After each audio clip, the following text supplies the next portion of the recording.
Good evening and happy Thursday. It's time for the Collegiate Exclusive Podcast, episode 3 of season 2. We're a couple days late. That's my bad, but it's all right because that puts us closer to the CRL Open Qualifier. It's happening on Sunday for us to preview with a good idea who all's playing in it. But right now, TJ, first of all, how you doing?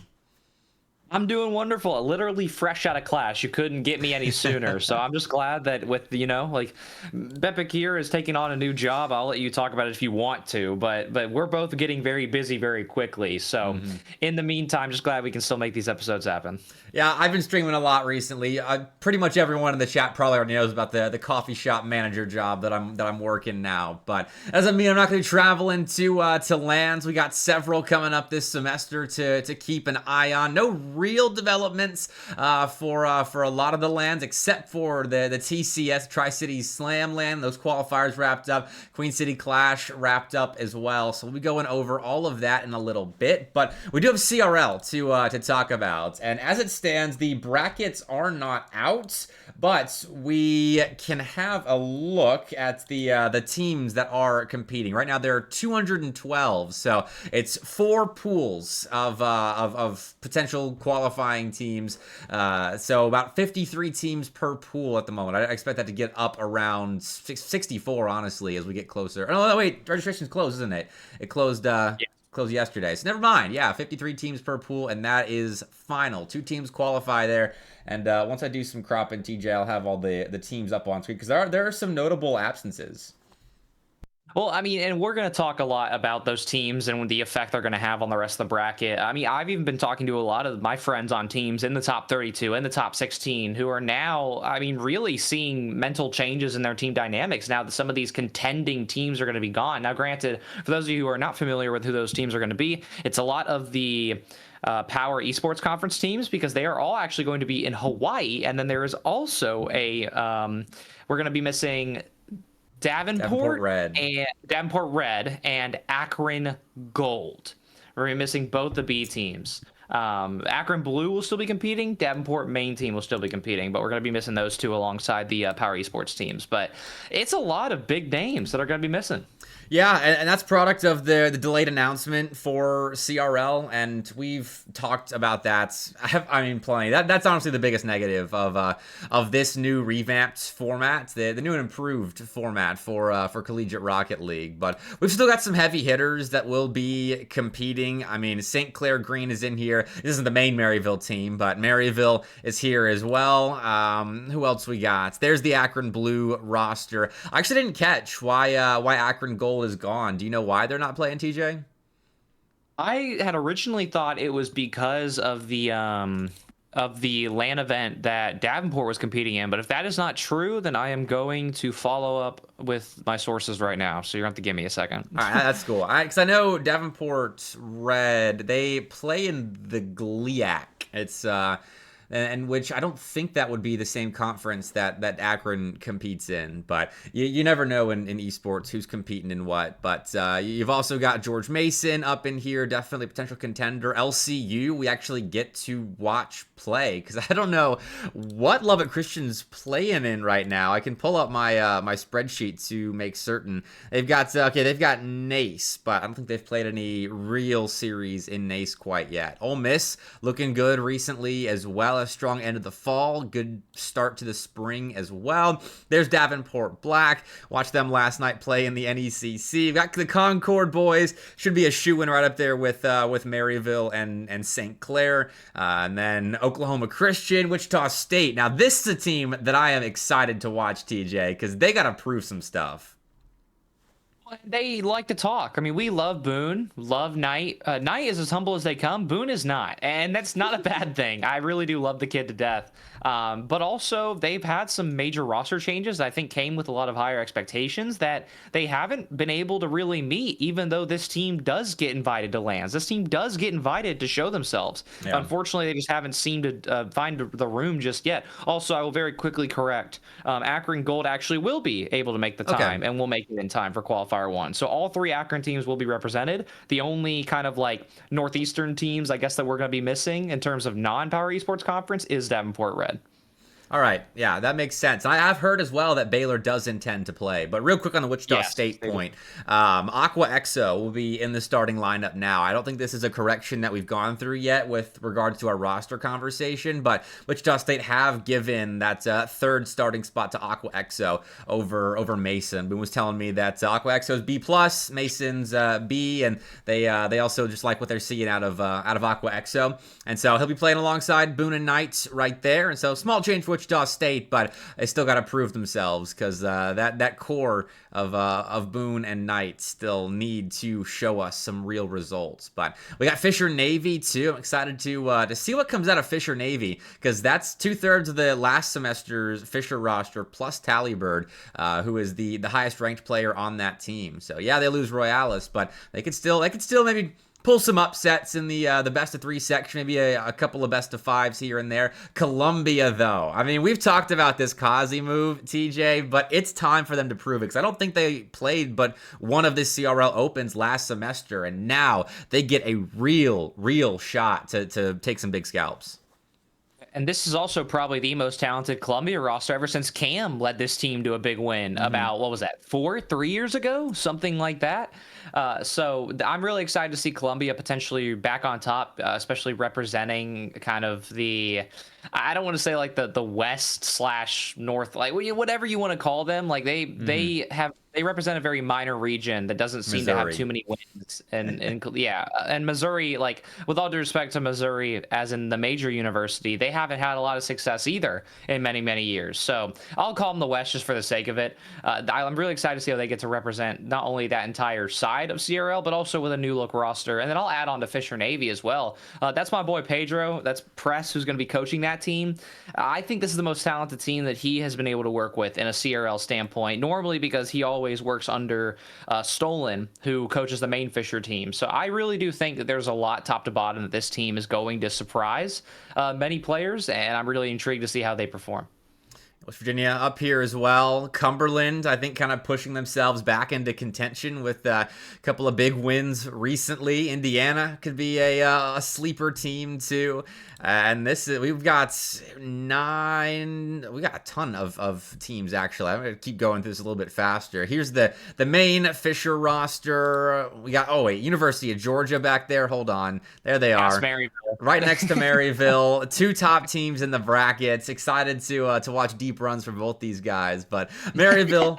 Also representing that Missouri region, and I can't wait to see this squad in action outside of an RLCS context.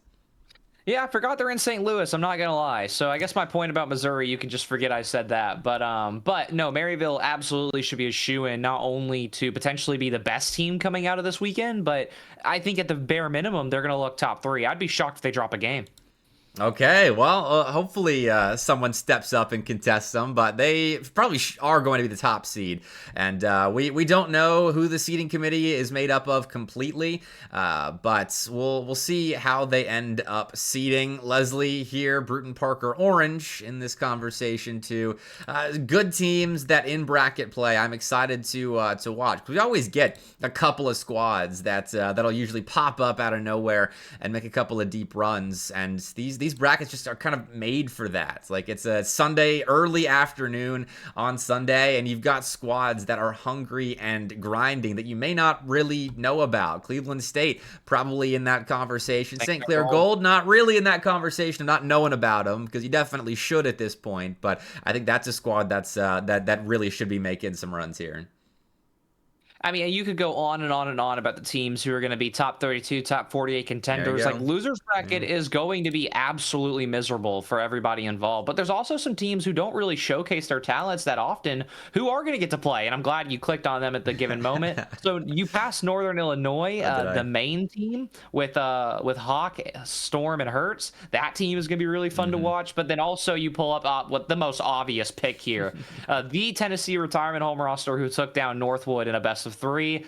I mean, we're going to talk predictions in a little bit, but this is an immediate, like, an immediate alarm that all these teams who are going to try and contend, they should have on their roster, or like on their radar, I should say. Yeah, I mean, UTK retirement home, like, I don't know how much Shaka has hopped off of Arc Raiders and is actually grinding the game right now, so I don't know if I would still consider them like a top 32 team contender, but they could probably surprise someone, and that remains to be seen. But more good teams as we go along. Like, look, this is just so stacked. 212 different teams across the CRL landscape looking to prove themselves this weekend. One of two qualifiers, by the way. First one is on the 15th. Second one is the 28th. So they're not both Sundays. The first one is on a Sunday. Second one is on a Saturday. So everyone, make sure you know that. You're not just assuming that it's going to be Sunday and then 2 weeks later on the next Sunday as well. But TJ, I mean, while we're talking CRL, I mean, we've both got, I think, a pretty similar top 8, if not, we've got the exact same top 8. And I'm wondering, we have all of our top 8s competing this weekend. Do you think that all 8 of our top 8, I'm going to list it off real quick for everyone listening. Do you think all top 8 make it? So that'd be Maryville, Winthrop, West Virginia, Concord, Baylor, St. Clair, Northwood, and Ball State. Do you think they all qualify for league play this weekend?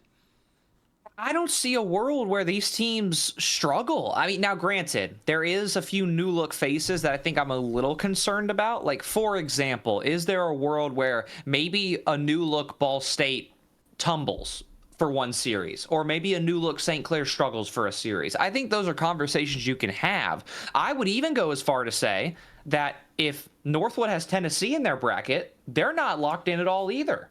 No, like, from an all seriousness perspective, I think that all of these teams are locks. The only one out of my entire top 8 that I will put a slight warning label on is Northwood. I'm putting a warning label on Northwood right now because they took a huge step backwards. A lot of these other contending teams have taken minor steps backwards or planned steps forward, like in Ball State's case. That's a planned step forward in their eyes. From the St. Clair perspective, maybe they took a step back, but they still have a top-level European talent. And with all due respect, I know Kev Dog's in chat, and I'm sorry, Kev, but with all due respect, you cannot compare Drewy to Creams. And Drewy showcased really high-level talents last semester, don't get me wrong. But if they get a bad pull of maybe a peaking OC, maybe a peaking Fisher, the seating committee could do some things that could really screw a team over. And I'll even say this, if it's a Northwood Fisher 8 and 9 seed to battle for an upper bracket spot, it's not a lock. It's absolutely not a lock. So out of the top 8, Northwood's my asterisk. Okay, so just Northwood. I mean, I think, honestly, you could place asterisks on a lot of these teams. I think, Concord just lost to the new St. Clair team, who at the same time I think could be a squad that maybe trips up, because St. Clair, they had an upset loss to Cumberland recently, and Cumberland looked really good. And you got Fisher, Oklahoma Christian, Cumberland, Syracuse. Oh, actually, he won't be playing, but next qualifier, disregard that. Kennesaw State, Davenport. These are teams that on probably like a 55-45 odds sort of percentage, I think, could be beating squads in the top 8. So yeah, I'm right there with you. I don't even know if 7 out of 8 make it. I think we probably see 5 or 6 of the top teams make it. And looking at chat real quick, a couple of good points have been brought up. One, Shaka is on 40 past 2, which is actually really good for him. So maybe UTK retirement will actually have a shot this weekend. But the question that I would like to discuss, TJ, something that BK brought up and that we were kind of talking about in the colleague analyst chat this morning. What do you think about, it's Baylor and Boise that are trying to play from Hawaii this Sunday, and I know BK is against that for the fact that it could screw up a bracket should the ping situation be too bad, but I've heard it's about 100 ping to central servers from Hawaii on good internet. Mind you, I don't know what their venue is going to be like, but what are your opinions on Baylor and Boise trying to play this weekend? BK is going to hate my take on this because I'm not going to agree with him, unfortunately, but I'm going to try and make things equal as I can here. If they are still playing on central servers and they are within, in my opinion, if they are within 150 ping, that is fair. I have seen teams play major collegiate Rocket League tournaments on worse. I watched my own Concord guys. I watched Crispy play on 160 ping to make a colleague grand final. And it was not something that ruined the bracket. It was not something that made us a slew worse. Now, granted, that's one player versus all three. I understand that argument. That's completely fair. But with Baylor, and teams aren't going to want to hear this, Baylor on 150 ping, unironically, is still probably top 10, without a doubt in my mind. You could even argue maybe top 8 without a doubt in my mind. Now, when you get to a Boise State, a team that is pretty much on the line, in my opinion, in terms of who's going to make it and who's not. I think they're one series away from making it or not. Like, if you were to make it a Swiss, they'd go to round 5, game 5 every single time. So I understand the arguments for those teams, but then where I draw the line, and this is where me and BK differ in chat here, is that BK mentioned that they should be punished if they do DQ. I don't think that's fair to say, unless that if CRL reaches out to them and says, we are aware you're going to be playing in Hawaii, are you committing to play these matches to the best of your ability? And as long as that is attempted, then you got to give them benefit of the doubt, unfortunately, because you cannot ban them from competing in this qualifier. That's not on the table at all, in my opinion. So you have to let them play, and these schools have the money, they have the resources to give their students the best chance to compete as best as they can in 2 of their biggest events of the year, with their major tournament in Hawaii and then qualifiers for the biggest league in all of Collegiate Rocket League. So you have to let them try, and I don't see any other answer around that. Yeah, I don't think it's necessarily a very big deal either, because, I mean, they should be playing to the best of their ability, and at the same time, these teams are being punished, which they're being punished already by having to play on high ping at an event that they kind of have to go to for their school. Like, these programs are juggling, having to get their guys a chance in CRL while also attend this LAN that I'm sure is a huge marketing ploy for these esports programs. And so CRL was announced 2 weeks ago, less than 2 weeks ago. And so I think that this is wholly a situation that falls on the shoulders of those that made the decision to push back the CRL announcement or not have it ready until less than 2 weeks ago. And at the same time as well, if we're talking about an undeserving team making it, that undeserving team, like if we were to use my rankings as seeding here, Baylor would be playing against, okay, well, Syracuse is a bad example, but Syracuse is my 12 seed, and so it would be like a Syracuse-esque roster. We'll bump one down to Kennesaw State. That would be the undeserving team that would be making it if this squad is out of the picture and seeding is followed. And so I don't think necessarily that that's as big a deal as you want to make it out to be. And so I think this is like kind of the least of our worries this weekend. We have to wait till we see the seeding. I mean, because BK's got some fair points, but they're all seeding based at this point. And again, like, I know a few select people who are involved in the seeding. They are great people, but there are obviously some bad apples in that tree because they've done poor before. So at this point, we just have to wait and see. And whatever happens, happens. All these teams can do is bring their best. And if you play a top 8 team on 150 ping, or you play a Maryville, good luck. Yeah, that really does suck for whoever ends up pulling like the 16 seed in that Maryville group, because I think Maryville honestly is the only team that is absolutely 100%, 1000% a lock from their RLCS results, their experience as a trio. Like even Winthrop could have an off day, and they haven't been. I don't know about their practice regime, but like they've yet to play a series with Garrett in NACE. It's been Phantom in both of the 2 series so far, and so I don't know if any team is. Maybe West Virginia is safe at the moment with how good they've been looking. But that's is that all we got when talking about CRL with the brackets not really being out? We can't really lay down predictions because we don't know the brackets. The only other issue is like we're going to be missing Michigan State, who's a contending team, I believe. Yeah, aren't they going to be at the Power Esports Conference event? Yeah, Michigan State and Syracuse are the teams that aren't going to be playing. And they're not even going to be trying. They're not even going to try to play. So it's going to be a really really interesting conversation going into Sunday, which is also worth mentioning for anybody who is a fan. Everything is happening on Sunday. This is not a 2-day qualifier. Yeah. So make sure that you go enjoy your Valentine's Day plans, whether alone or with your significant other, and then tune in Sunday. I made that comment last night on stream, and pretty much everyone in chat was like, you really think that we have a significant other on Valentine's Day? So I think a good chunk of the CRL fans will be safe. But I digress. We'll talk more about that. I'll be streaming on Sunday. It'll probably be around 1 p.m. that I jump in, maybe 12:45 because I'm coming straight from work. And I get off at noon Central Time. Sorry, I'm saying all this in Central Time. So yeah, that'll be when I start my coverage. So I might miss a couple of the sicko best of threes that we love to stream early on. But that's CRL, and I'm really looking forward to it. I love these long bracket days. I love when we get to the end and you're one spot away, and we're getting like top 16 matchups finally outside of a NACE best of 5, and I mean we've gotten the occasional NECC best of 7 so far, but like this is legitimately like top of your resume if you get wins here. Yeah, and again, like no team, like maybe one team gets a fraud bracket, maybe. But even then, like we're at a point of CRL where there's 16 spots, and so no matter how easy it is on this Sunday or maybe the week after, there's no guarantees. There's way too many teams to play, way too many play styles, way too many dynamics and skill levels to worry about. There's way too much that can go wrong for these teams to take anything lightly. So we'll just kind of wait and see. All right, well, make sure you follow the Collegiate Exclusive Podcast on Twitter at COL Exclusive Pod. We'll be doing as much live coverage as we possibly can.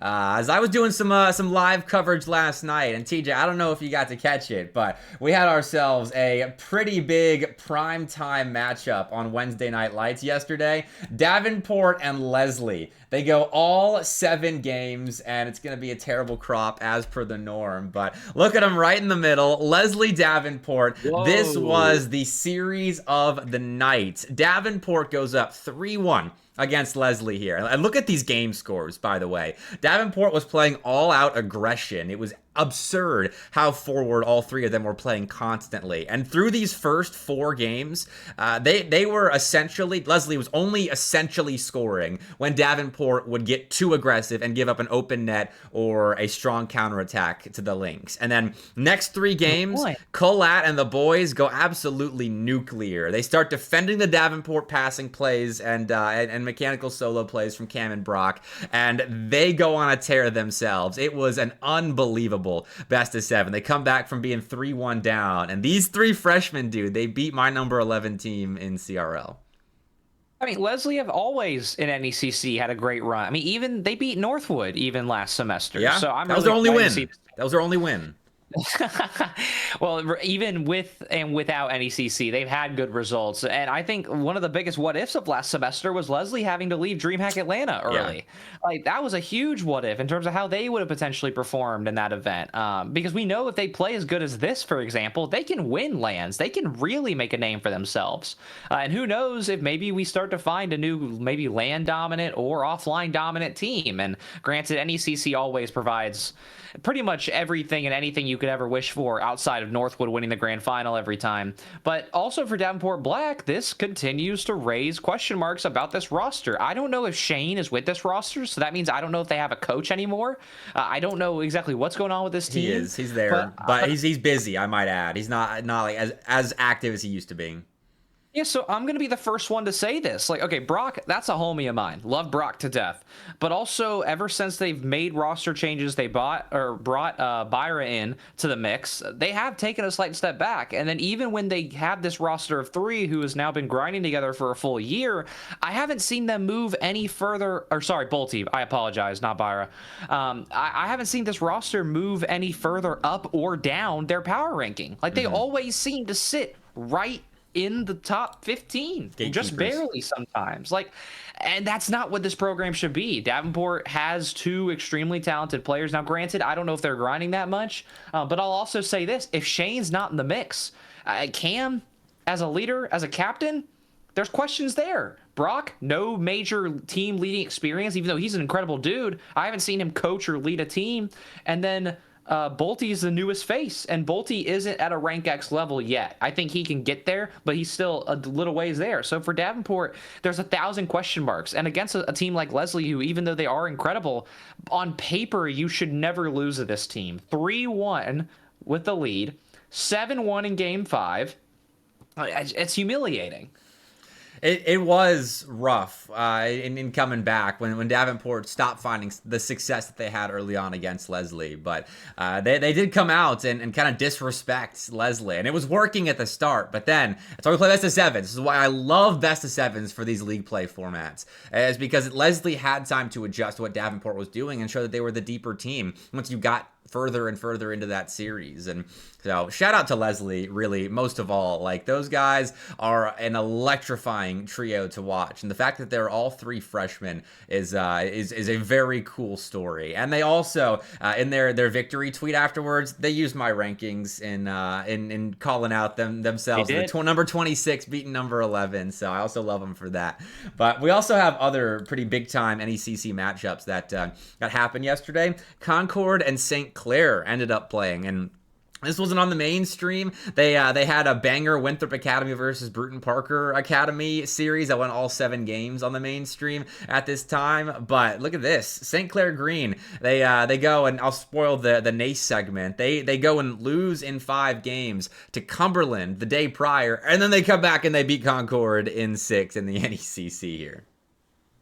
I'm going to bite my tongue heavily when it comes to speaking on Concord here, but when it comes to St. Clair, what I will add is they have been extremely inconsistent in their weekly games. It seems like anything outside of weekend-long tournaments, whether they were LAN or CRL qualifiers or anything like that, St. Clair has had some really great wins and some really bad losses in NECC and NACE. So I don't know if they care. I don't know if they put full effort in, but regardless, a big win for them. And who knows exactly, like with Concord, I never know what's going on with the internet. I never know what's going on with the team dynamic. Yeah. Like, I mean, obviously Crispy and CMOS are fresh out of an RLCS push where they were probably about 1 or 2 decent results away from making Boston. Like, don't get me wrong, like, I love those guys to death, but I can never decipher the mental behind either one of these teams. But all that I will say is that Zai is a leader, and you should respect him now. After working with him this last RLCS split, I'll vouch for him any day of the week. You should absolutely put some respect on Zai's name. And if Vesh is playing up to par, St. Clair's a threat. Not just a threat. I think they're a top 4 threat if they're playing up to par. But we'll see how they do against some of the rest of the teams in their group. Well, rest of the teams, Bruton Parker, they get revenge over Carthage. I'm sure you all remember the data coach segment we did last week on those pair of series that Bruton Parker and Carthage played. So BPCU starting to figure it out a little bit, which is nice to see, considering that a lot of teams with wins against Bruton Parker in that D1 promo tournament and that SEL tier assignment as well kind of teed off on the Barons' weak start. But they got some revenge, and this is a 4-1 for Northwood, which is kind of small potatoes. I think the only story here is Northwood didn't lose a series they're fully expected to win NECC. So they're locked in the NECC. I'm sure they want to win. They want to go to LAN because these guys are quite talented in the main leagues. And so that's what we got for Group B. But Group A was kind of on one last night. And I'll run through the results. We can talk about them after I get them all out. But Kennesaw State, Game 7 win over Ole Miss. Big for KSU. It shows Ole Miss as well is going to start a bit better this semester than they did the last. Oklahoma Christian 4-1 St. Clair Gold. Fisher 4-2 over Akron Gold. And then Indiana Tech playing with a sub. Chippy was in, and I love Chippy, but he's not velocity. They went to 7 with Davenport Red. So that's that result. Well, I will also say this. You can make an argument that Chippy is close to being a B+, potentially even on his best day, close to a rank A level player. So Chippy is the veteran in the Indiana Tech program right now. If anybody knows the system inside and out, it's him.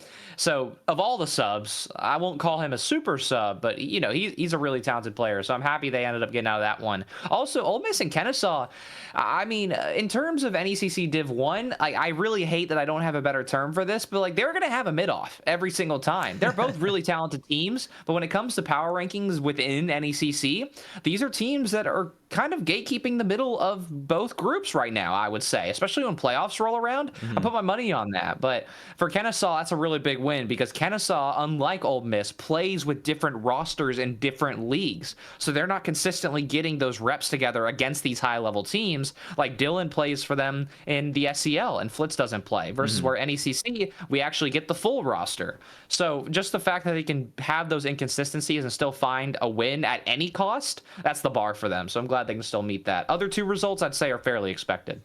Yeah, shout out Akron Gold for getting a couple of games on Fisher, but they're starting off slow in the NECC. They lost to KSU, and it was a pretty dominant series there as well. I think it was 4-1 last week for KSU. Yeah, that's the one I streamed. I want to do this Ole Miss KSU one in place of the Leslie Davenport. That was one of my choices as well, and this was also a banger, but there were so many good ones in Division 1 last night that I had a tough time choosing. And Division 2 as well. Pretty surprising results over an East A, which I know we kind of make fun of for being definitely the weaker of the two Easts, but Conestoga, they beat Fisher Navy, and if you're one of the guys that likes paying attention to top 48s, this was a pretty significant upset.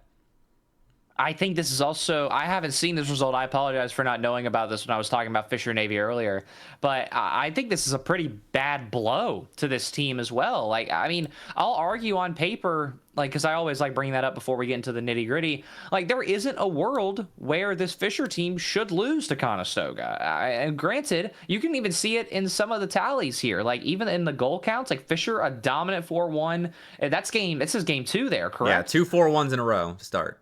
Yeah, like, I don't understand. Like, granted, these games are absurdly close. 3-1, 3-2, 3-2, 3-2. Like, don't get me wrong. Absurdly close. But for the skill level that Fisher provides, that consistency needs to be met in these types of series. Best of sevens are extremely dangerous when you are the better team. I will say that now. And for Conestoga, don't get me wrong, they're still talented, but these are the types of teams that are right outside the top 48, where if you let them get into the nitty-gritty, aka the game 5, the game 6, the game 7, and you let this team get on a roll, or you give this team an overtime, it only takes one minute mistake, one crazy ego player, one bad mistouch, and the series is gone. So I don't have the replays for these games, but I put my money on game 4, 5, and 6 being one stupid play that Fisher made that cost them the entire game. Hey, you said teams right outside the top 48. For both of us, Conestoga's right inside the top 48. They've actually kind of been building something over there. They've been in and out, yeah, but they beat UT Dallas as well as in NACE, which, again, we'll get to. But Conestoga looking pretty good recently, and that's mostly it for East A. East B, though, told you about the banger Winthrop Academy, Burton Parker Academy series that Winthrop Academy got in 7, and Florida Southern take care of business against their UCF boys, and South Carolina 4-2 over KSUB, a respectable, I think, KSUB. And then this is the big one in East B this week, as Florida, they lose to Daytona State 4-2. It says 5. I don't know why, but 4-2 was the final there. That was streamed last night, and Daytona State did a really great job of limiting Florida's normally very exciting attack the entire series. Larry was pretty much a non-factor until the last couple of games, and that is a big win condition of Florida's that was taken away. I think it's the dynamic between varsity programs and for club programs as well. Like, Florida has a dynamic. They try to stick to it. They show up. They perform. They're very hype-based. They roll based off momentum, whereas Daytona State, they get I don't want to say a generational player, but in terms of collegiate esports, any Rank X player fits that mold. So you had Ian, you lose Ian, you restructure your entire team in terms of how you're going to decide to move forward. And Daytona State has been hot. Again, it's the dynamic, and you can't compare the grind that a varsity Daytona State who lost their best player has gone through versus a Florida who gets to cruise against much of their common talent, but then comes into NECC and plays their toughest games every single year. So I'm not overly shocked by this result. Florida has been on a decline in both of our rankings, and guess who's been on a rise in both our rankings? It's been Daytona State. So I don't think it's ultra unexpected, but what I will say is, in general, like, I don't want to go off these stats too hard because some of them get messed up and I don't want to take them at face value. Yeah. But when Florida loses these types of games, it normally comes down to a mechanical difference or a team dynamic difference in the midfield, like them not finding each other or Hammy having to solo play on defense too often. But also Daytona State's got enough talent to where they're probably winning their 50s. They're probably playing a really clean game. I would love to see those replays. I'd love to see this team on stream very soon because they seem to be playing fundamental Rocket League to a T. Well, it's on my ball chasing. If you got nothing to do tonight, TJ, so you can check that one out. Daytona State did impress me there. They have had some rough losses in some qualifiers for LANs recently, so I don't think they're gonna shoot up the rankings completely with this one. But it's a good sign. And Solis actually in the post-match interview said something that I really liked. That when they brought Ian in, he ended up teaching them a lot about just playing the game at a higher level, and that stuck with him. And I forget who the newer player is between Smoove and Gio, but the two that were there, or no, it was Lefty and Solis, but Solis learned a lot from Ian and then instilled that in Smoove and Gio, and I really liked that take that a good player leaving was actually something that didn't really harm a team, but instead him being there really improved that team. And so Daytona State on the up and up. You all better be paying attention. But we got West Central to go through if League OS decides to load on up, which it may not. So we might just have to skip West Central this week. But yeah, you have to give me a second to get that up if there was anything actually. West Central it's probably a Grand Canyon win, and then. Yeah, there's nothing actually. We had Southeastern Oklahoma State and UND on stream, but like a 4-1 there for SEOU is expected. So let's move along to NACE because we have some exciting results to talk about from the Super Conference where we had this is round 1 again, but a bunch of game 5s in round 1, and then a couple here in round 2. Cumberland beat St. Clair in 5, and I'll preface this before I start talking about it that I haven't gotten to watch the series yet. This was happening during Tuesday Night Lights, and I had it on the side monitor, but I really can't wait to go back and watch these demos because Cumberland with Hotshot, and maybe this is the starting lineup. This is Hotshot, Polar, and Nex. They've pulled some big wins recently. Oh. I really wish that we had an official statement from the Cumberland side of things. I am very, very confused as to what they're cooking over there, because that means that there's something going wrong. In terms of drawing conclusions, I'm going to make a stretch here. There must be something going wrong with Polar and one of the other players, because Polar's the only one who's rolling the team, and it shouldn't be questioned regardless, but it hasn't been questioned thus far. But also, I'm very confused as to how St. Clair lose a series like this. Granted, very close games. Who knows kind of if this was a warm-up series for them on the night, or if they didn't really warm up at all. But who knows, right? I can never tell with these bigger programs. But big win for Cumberland, who have now gotten wins with a Hotshot, Natya Polar roster, and have found an equally as big win with hold on now. Next Hotshot Polar roster. So I'm very lost as to who in the world's gonna play.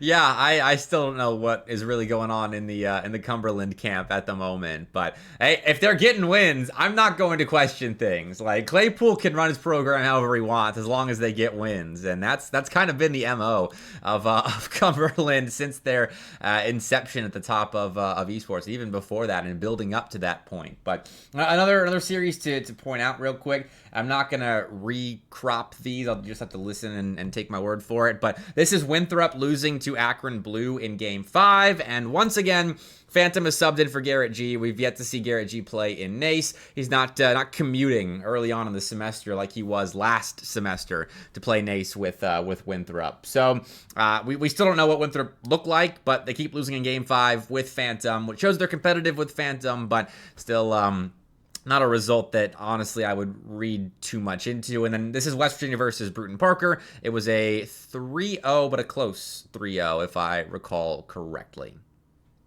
Yeah, it sounds about fitting for Bruton Parker. I mean, if they can find ways to play these top 4, top 6, top 8 teams close, then maybe we see a Bruton Parker that's going to actually start to climb into the top 16. Yeah. Maybe they even make league play. Who knows, right? But also for Winthrop's sake, I am just tired of arguing to try and make sure Garrett can play in NACE. So at this point, just get him to show up for playoffs. Like, Phantom's so dang good, and he's the best sub in CRL, top 3, top 4 subs in the entire nation. He's basically a starter at this point. Yeah.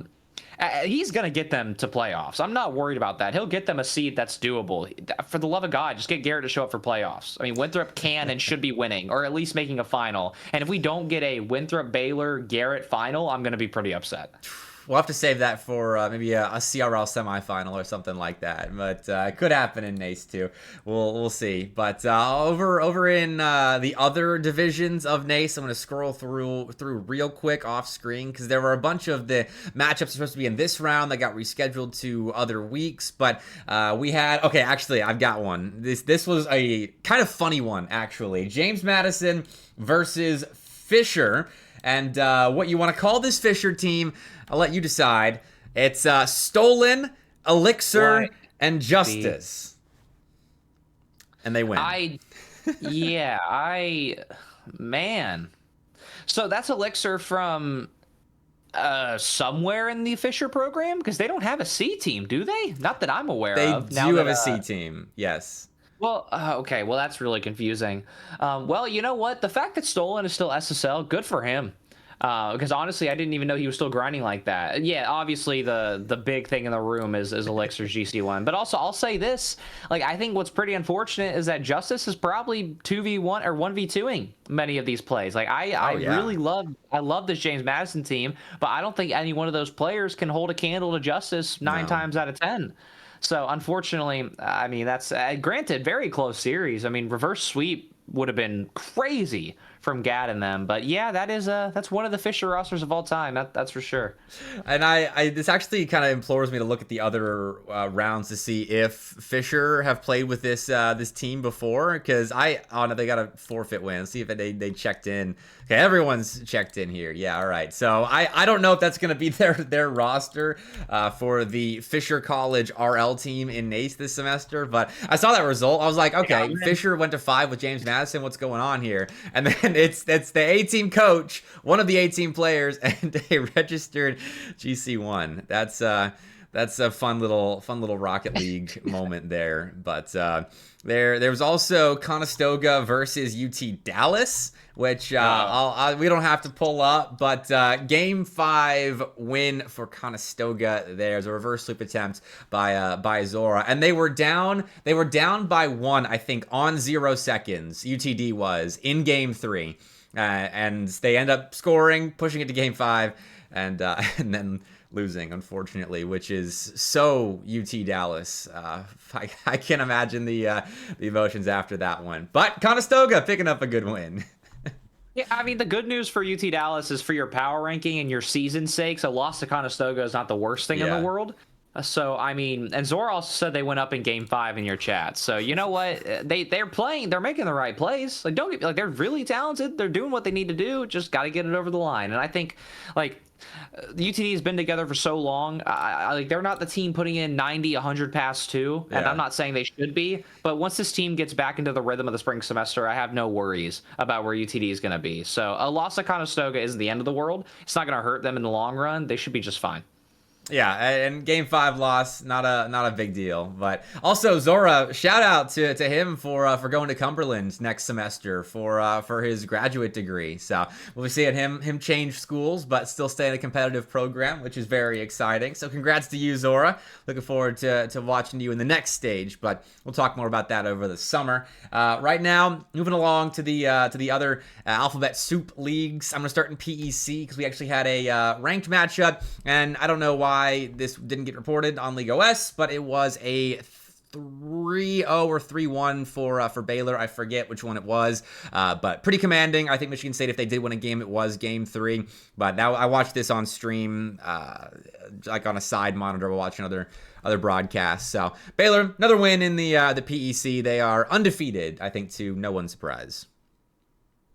Yeah, I mean, there's really not much for me to really add to this. Like, if Michigan State got a game, that's a really good sign because they lost their best player, who they only had for a short amount of time anyways. So, if so, great. But for Baylor, like, with all due respect to everybody in the Power Esports Conference, Baylor should be steamrolling. That's an RLCS team. And even though they had very, very up and down performances together, they are one of the better teams in CRL by a mile. So I don't really have much to add. If you are not 3-0ing or 3-1ing every week, there's an issue.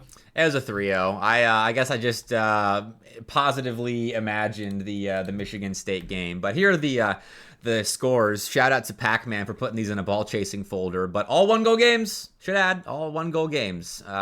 Michigan State keeping it close with Baylor in the PEC. But that's the only PEC result that we're going to talk about. Good luck to all the teams competing this weekend at that HAWAIIAN. I think it's a Vanta event is what it is. And then they've, I guess, partnered with the PEC to send teams there. I'm not sure what the logistics are on that front. But we got ECAC to talk about. I really never say that because there's some actual good series in the ECAC this week.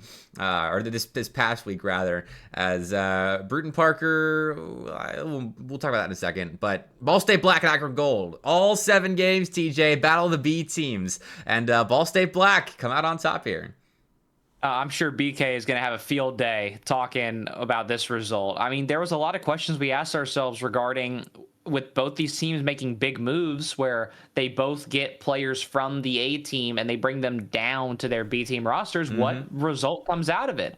And it seems like whenever you compare Patty versus Wova and the development between these two programs, it seems like Ball State Black has got it for now. But I expect that if these rosters get to see each other again, which I really hope we do, because we should be seeing these teams in at least one LAN this year or 2. We should be seeing them go against each other, I hope. I hope that throughout their leagues together, we see them in playoffs again. I'm really, really excited to watch those two go head-to-head because they are neck and neck, and it is absurdly close. Unfortunately, I think that might be the only time we get to see them, or one of the only times, because the ESC, which is their conference in NACE, only does the fall semester, and so that's how Ball State actually locked in a spot at CECC, and so I don't think there's a spring semester where the B teams could be playing, and then CCS, only Akron Gold is competing. I think the Ball State C team is playing in CCS this semester, so hopefully we get some matchups there in like the just CRL brackets or something of the sort. Otherwise, unfortunately, it won't be seeing them play as much this semester. But real quick, for those that were taken aback for a second, like I was, even though I already saw this result, and I knew it wasn't something.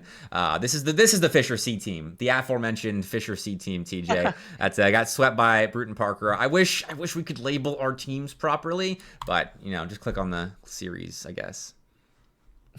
Well, when it comes to organization and college esports groups who are good at that, I'm just going to bite my tongue on that one there. But yeah, I mean, nothing to read into. I'm not really sure why, like with all due respect to the Fisher Rocket League program, I'm not sure why your ECAC, is that the only roster representing Fisher in ECAC? I think so, yeah. I'm not sure how they're even in the same division as Bruton Parker. I mean, there must have been an issue with the tournament, or like they must have placed Fisher in that group thinking of another team. Like something went wrong there, because like with all due respect to Kevin and Elixir, like I don't see how that team is fit to be in that division, but I don't know. Well, the ECAC website just went down, so that may conclude our coverage of the ECAC results this past week. So we actually try to give ECAC a good bit of the spotlight because they had some interesting results to talk about, and their website goes down. This is actually priceless. I felt bad about all the shade that I give ECAC, and then they do this to us mid podcast. So this has been a bad semester for tournament organization platforms. I mean, Rally Cry, I'm already not a huge fan of when it comes to how their websites are oriented. League Spot, I definitely hate, and I've been vocal about. League OS, I like how it looks. And then they came out with V2, which I don't like how it looks or works this semester. It's been a mess on that front. Someone's got to come out and actually give us a good tournament organization platform, because even StartGG is probably the best when it comes to just getting your hands on it and doing stuff at a functional level. But even then, there's so many limitations to start, and that's my soapbox on tournament organization platforms. So I don't know if you've got strong opinions on that like I do. I don't. I think I'm going to get us both canceled if I start talking about V2, so I'm just going to... Anyway.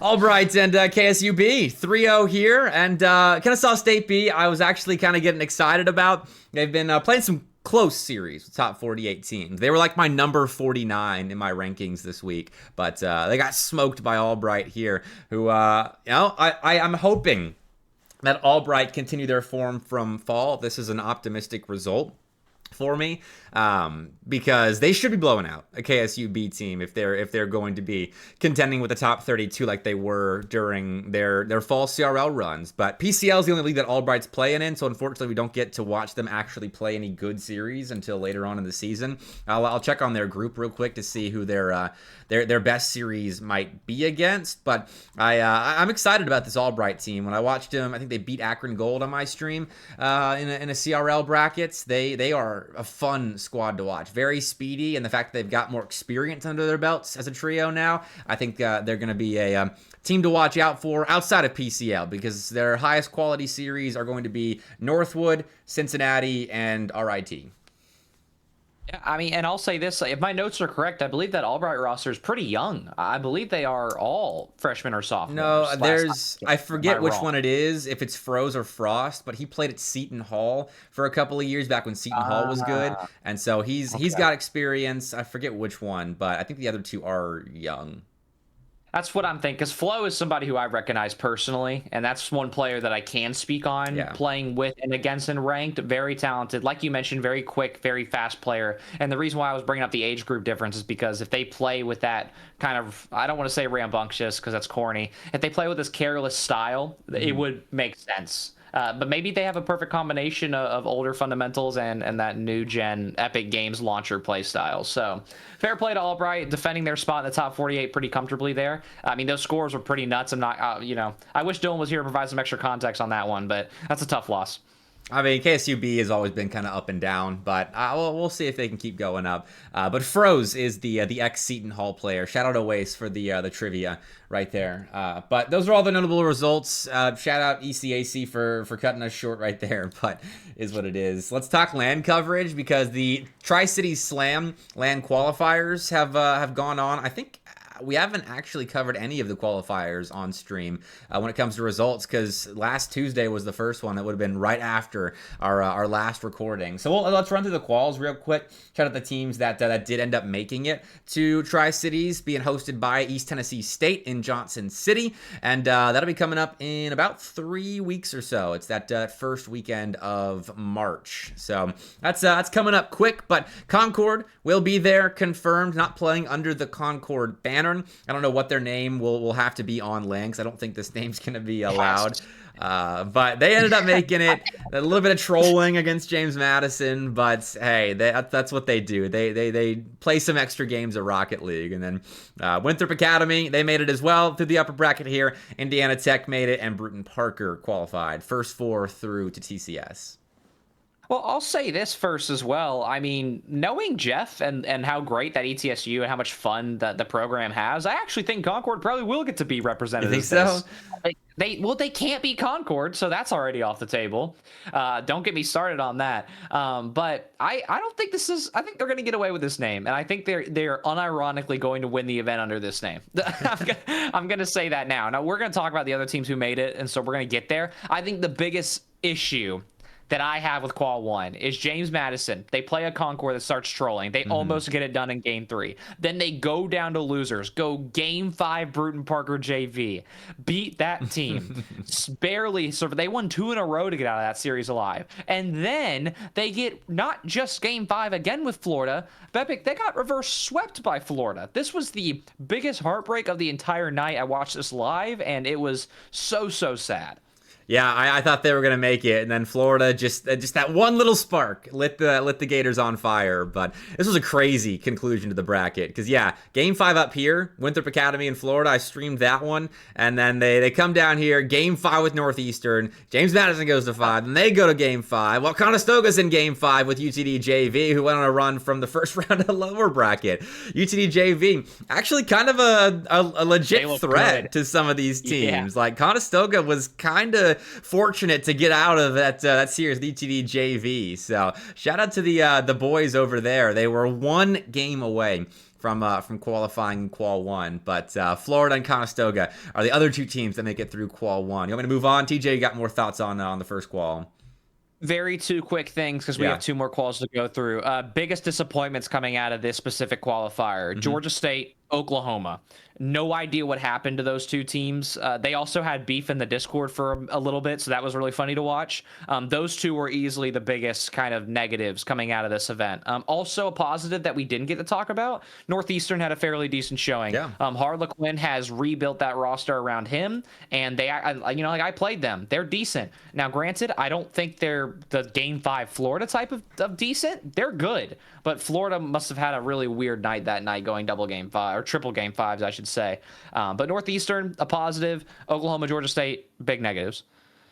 Well, moving on to Qual 2, see if they get a chance to make up for it. Buddy's ring finger is on his keyboard hand is broken as well, I should add, when discussing that Georgia State is in a bit of poor form at the moment. But is what it is. This was last Thursday, this qualifier. Akron Glue made it. That is Bullseye, Patty, and Melio. So the team that we're used to being Akron Glue. They qualify. KSU B end up qualifying over UTD and Northeastern. And this is the UTD senior center team that is the main starting roster when they're allowed to play under the UTD banner. And then WCTC end up qualifying over BPCU JV. And James Madison pull off a couple of pretty good wins over Shawnee State and Daytona State to make it to land. Pretty wild upper bracket here. Yeah, the 3-0 over Daytona State, I think, is one of those shock results. I'll also throw this into the mix as well. Kennesaw Premier B, obviously, they went on an incredible run. This is, I think, the best that specific roster has been this entire time. Now, in terms of previous question marks that got answered in this qual, I was going to wait and mention the Buddy RV broken finger because Georgia State actually had a pretty decent run through uppers, taking down Oklahoma in the rematch and then going one game away from taking down Akron Glue. So that's why I was going to wait to mention it, but fair play to the broken finger Buddy RV. UNC Charlotte, fairly tough time, but Indiana Tech B, sleeper roster, so fair play. And then we get the battle of two SEL classics in losers bracket where we got UTD versus UNCC, and they went all the way to game 3. Very good game. And outside of that, everything was pretty standard. Qual matches were pretty entertaining. UTD Senior Center gets the Game 5 win over Daytona State.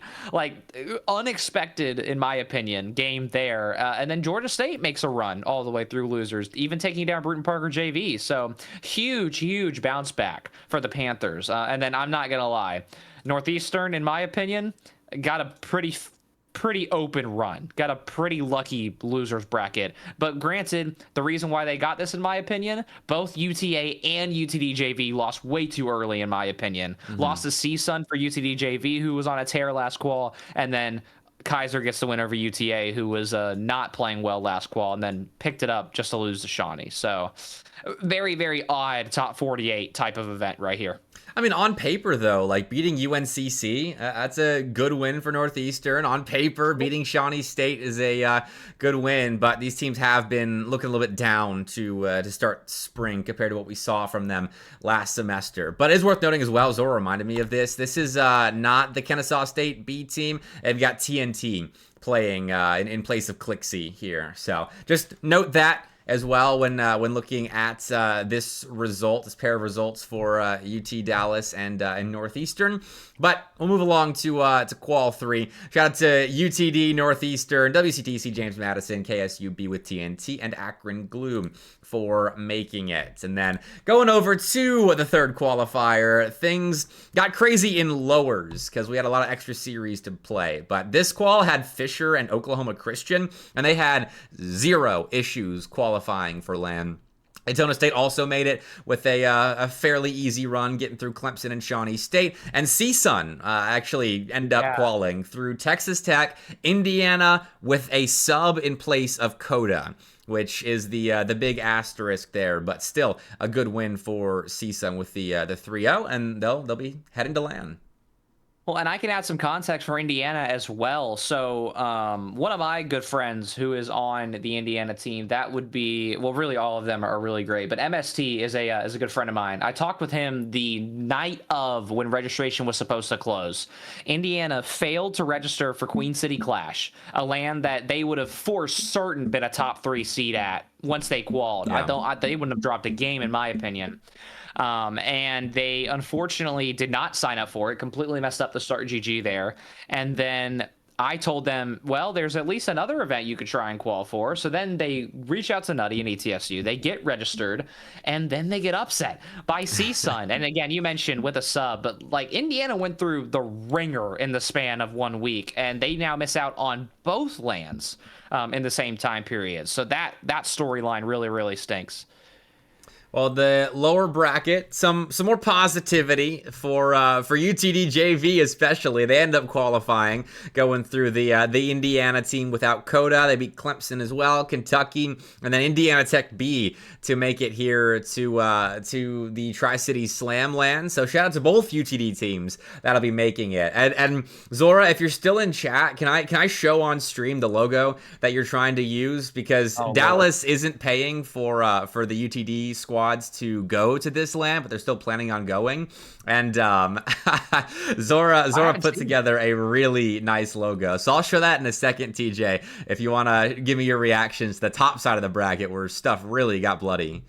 Yeah, well, I'm concerned for this logo, first of all, because I have not seen it. But yeah, you want to talk about bloody? There is a lot of negative to talk about, alongside some very glaring positives with Northern Illinois and UTD JV making it. So first, here is what I will say. We have not seen Northern Illinois get to compete at a LAN and showcase their talents on a LAN in so dang long. So for Storm, Hawk, and Hertz, I'm very excited to actually see them get to play, and they're going to have a big chance to prove themselves from a PR ranking side of things. Now, outside of that, Shawnee State has been absurdly up and down this year, had a decent result by beating UTD JV and uppers, and then even got a game off Daytona State, but unfortunately couldn't get it done in losers. That's a pretty tough pull to have to play Northern Illinois. But man, Bruton Parker JV, like, Manny is doing everything he can to lead this team, but unfortunately there comes a wall within the top 32, the top 48 teams that I think this team's going to hit consistently, and this was a very unfortunate example of it going against Northern Illinois. But regardless, decent win over Kaiser, who's been up and down as well.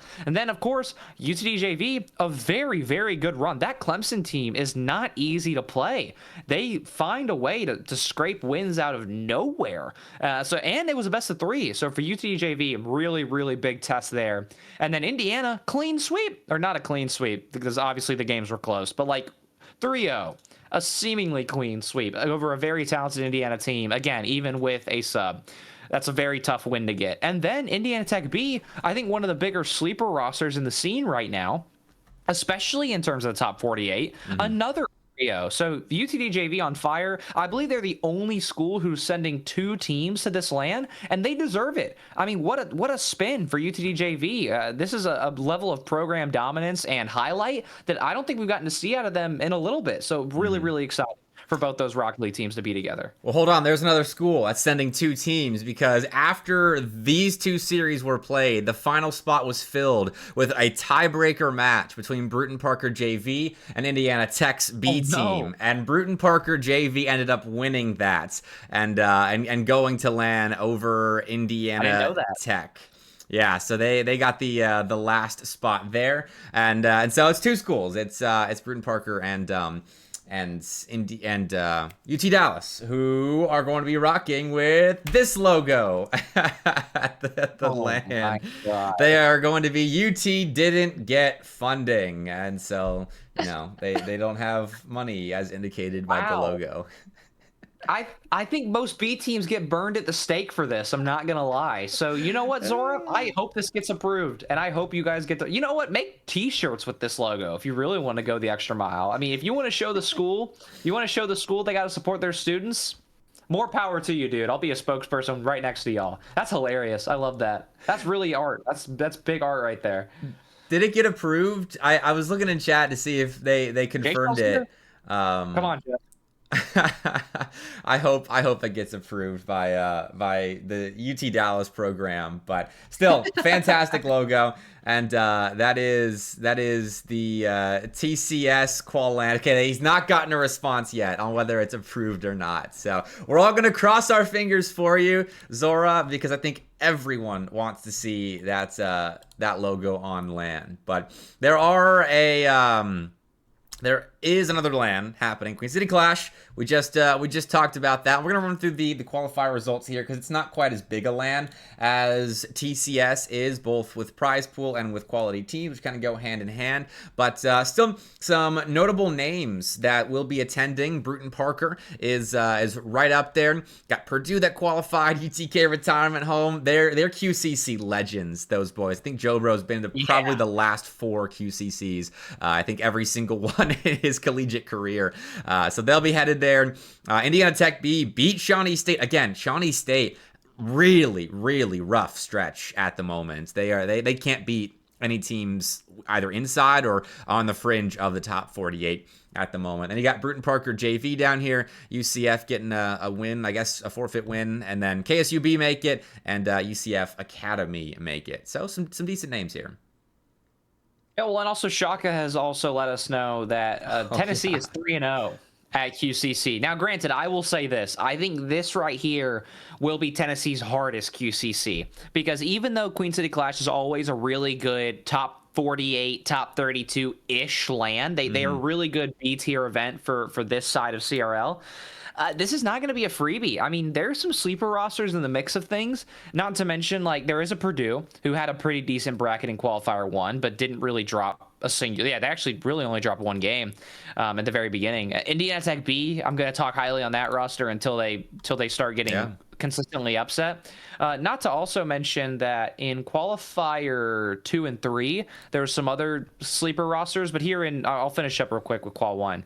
Bruton Parker JV, can't sleep on them by any means. Let's see here. UCF finds a win over Shawnee. That is an incredibly rough loss for them. That's a crazy win for UCF. Good for them. Kennesaw Premier B over Texas Tech. I did get to see this one kind of live, a little delayed. So good for Kennesaw Premier B over Texas Tech. That's a pretty good win. And then even UCF Academy finds a way into this one. And that team you can't sleep on by any means either. So I'm excited to see all these Qualifier 1 teams. I think they're all going to be very strong. And then we can move on if you would like. Yeah, I mean, Qual 2 didn't really have anything too crazy. Just Ohio South State, Carolina UGA, Akron Whites, UCF. Oh, wait, WKU also made it here because of the qualified L. And Michigan, they also made it. So, yeah, nothing too wild. Qualifier 3. See if we get anything here. Shawnee State do end up making it. They went to Game 5 against Central Michigan. I didn't actually see this Game result. Game 5, all 3. That's, well, I guess this was a seeding match, maybe, unless they just reported it. It looks like they played it out. So, still, Game 5 with CMU. And then we got South Carolina qualifying as well without too much hassle, but you got UC qualifying as well. UC Red, I should add, and then UTK. This is the UTK roster of last semester with Kung, Jeezy, and Agonized. They're the UTK Bingo Ballers, following in the footsteps of Shaka, Jobro, Crisp, and Taibu, using different names while not being an active A team for UTK. And they're probably the only school who can just kind of come up with these players who aren't playing officially for the school and just send teams to LAN. So big credit to Tennessee. And also that's it's the reunite of this old UTK A team who was the prior A team to the Taibu led roster. So it'll be fun to see them get to play together. I know those guys extremely personally. I think they all play very differently now than they did last year. Also, we don't have to pull up Qual 3. I was just going to very quickly go over the teams who made it out of that one alive. Western Kentucky Red, pretty decent team. I've played them multiple times. They're your average ranked B team. They're not bad. UCF Knights Rising, about the same story there. Ohio State Gray, they've always been at QCC as the gatekeeping ranked B team. They're funny to watch. Love those guys. And then Georgia through losers without me, by the way. They did that all by themselves. They looked great that night. I'm not gonna lie. They don't need you. So, hey, I wasn't going to go to Cincinnati anyways. I don't have the money for it, so I won't be there, unfortunately. And then even Akron White denies Kentucky of a spot, which is a pretty interesting result. I mean, Kentucky's got the talent, but Shocks is a pretty dang good player on Akron White, and I don't know much about the other two, but I know Shocks is pretty dang good. The only thing I will say is that if you're looking for the polar bear in Arlington, Texas, there is one team at this event who is not at all like the others. Oh, great. Michigan made it. Remind me of the last time you heard of a Michigan Rocket League team at all. BEC LAN are just competing in BEC, and CCS, I think, sometimes. But yeah, they made it. So good for them. Good. I mean, now granted, they got to play Ohio State in the winter semi. Like, good. That's a great little fun matchup, even though it didn't really change much for their seeding. Really, really funny to watch them go head to head. But also, Michigan State kind of did the ringer. They played a kind of struggling, rebuilding Grand Valley State. Arkansas State, a team who I did not know anything about, almost made it. So a very odd section of the bracket here, but then you're probably wondering, well, TJ, how did this even happen? Well, there's one team who missed out on Qual 1 and 2 who DQ'd out of Qual 3. Like for Texas Tech, if they would have just showed up, I think they don't drop a game. So I don't know what happened to poor Wilds, Bramble, and Captain Roar, but that's a very, very QCC high seed in the pool, guaranteed land spot. And I don't use that word lightly. I don't know what happened, man. I can't believe they DQ'd. Long ways to travel. I don't know. Maybe the $1,000 in prizing isn't enough for Texas Tech to get all the way up there. That's what happens with some of these kind of mid-major lands in CRL. But qualifier for what should be the major land this semester. CECC East Region quals were, well, I think this is just the first weekend of competition to qualify you to weekend number 2. But over here, the only significant result from this bracket, because Syracuse was playing with a sub, here is Mount Aloysius over Maryland. This is actually a pretty good win for Mount Aloysius. So I don't think either of us had ranked quite yet, waiting for sort of a win like this. And I missed it before I did my rankings, unfortunately, which I wish I had seen this beforehand. But hey, shout out the Mounties there for getting the shot against, it was still Tiz, Lesser, and then a B team player playing in this series, which if I click this, we'll see what it brings me to. Yeah, okay, Nano, Lesser, and Tiz were the ones that were playing, because I think Gibby was traveling for something, and Mount Aloysius ended up beating that team. And we rarely get to see Mount Aloysius play in anything at all. Yeah. So good for them for finding a win here. That's definitely going to give them a slight bump.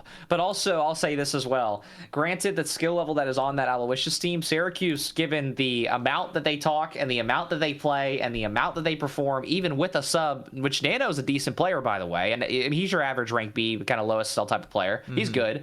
I don't see why they lose that. But I mean, these quals never go to plan. These quals are always a mess, and we can keep moving. Yeah, nothing really in the other bracket either. But Syracuse with that sub, while you're talking about it, did end up going down to the lower bracket and losing to Maryland in Game 7. So they miss out on the CECC East shot that they would have had against Fisher this weekend. But is what it is there. They should still qualify with the ACC, or it's ACEC in CECC for esports. Put it in the soup.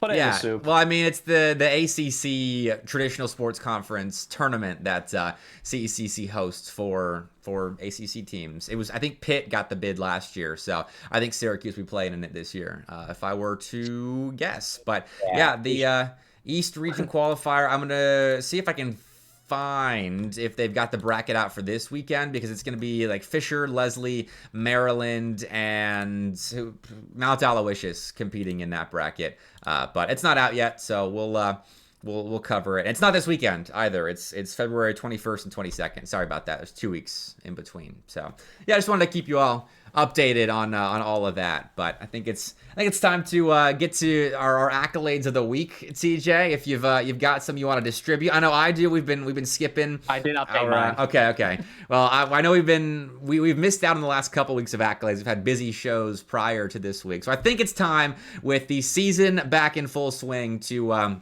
start giving some accolades back out to teams. And so let's start with the teams of the week, then we'll do the players after this, because I think this is a really easy start for me. My team of the week, the Collegiate Exclusive Team of the Week, is Cumberland. Their win over St. Clair makes it so easy to pick them. But at the same time, Hotshot has been put into this starting lineup, hasn't had a solid duo they've been playing with, outside of just Polar being there with the next night rotation in and out of the starting lineup. And they've beaten Akron, they've beaten East Tennessee State, they've beaten St. Clair now, and with those wins on your resume already, I don't think you can say anymore that Cumberland are a bottom of the table team when you're looking at the top 25. This team is actually legit.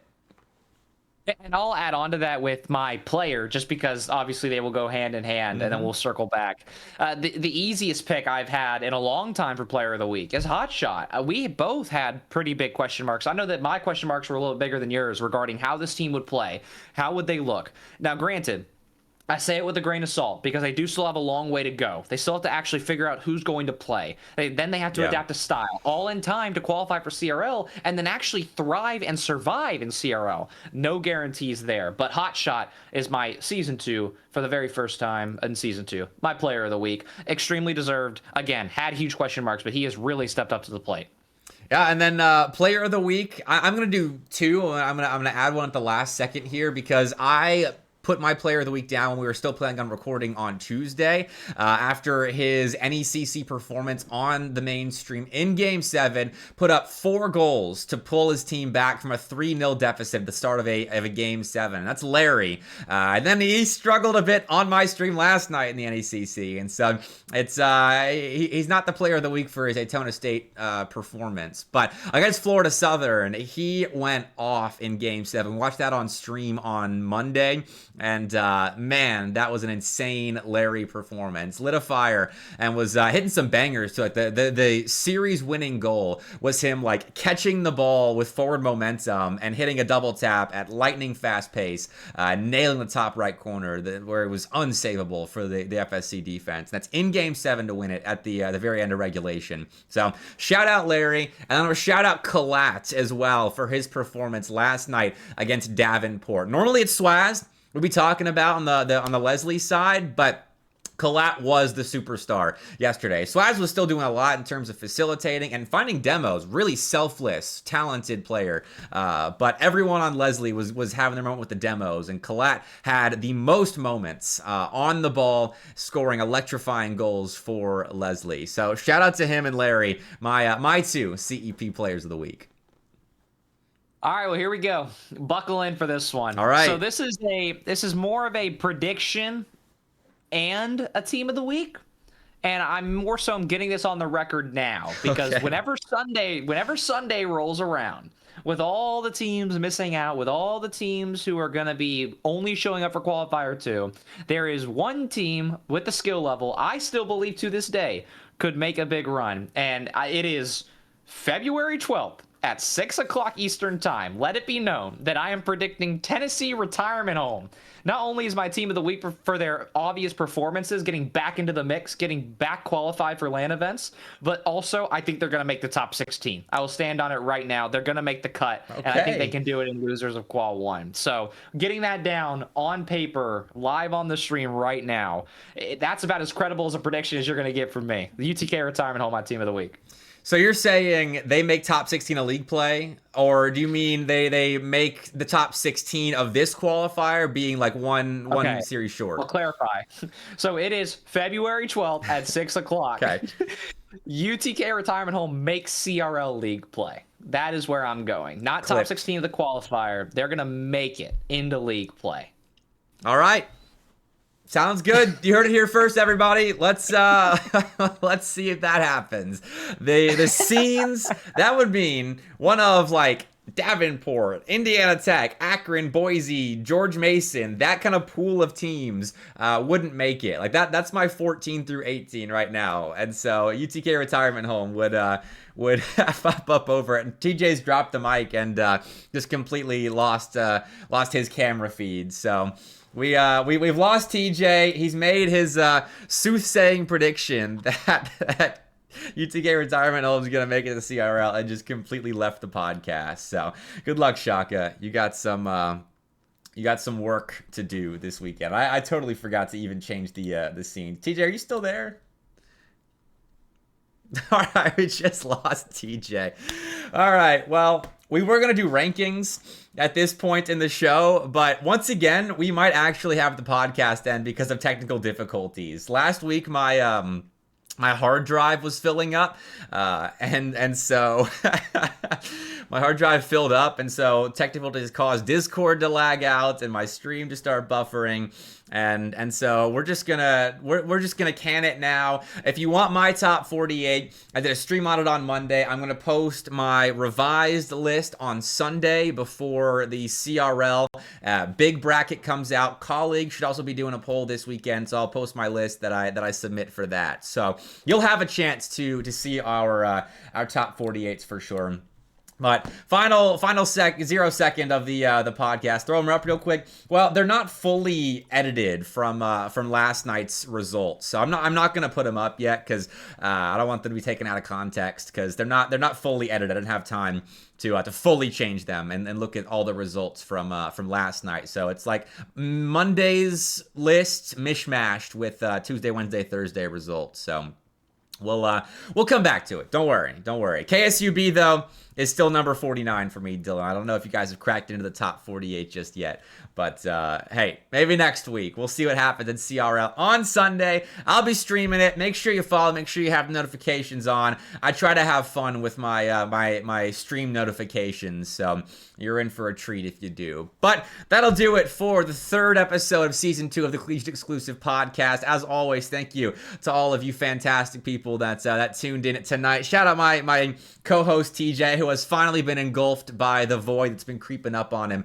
these last couple of weeks in his new apartment. But we're gonna end the stream here. No show matches, no nothing afterwards. I go cast for the Northeastern Esports League, and TJ's got some homework to do. So I'm gonna see you all next week. We should be back on Tuesday to recording the Collegiate Exclusive Podcast. Bye everyone.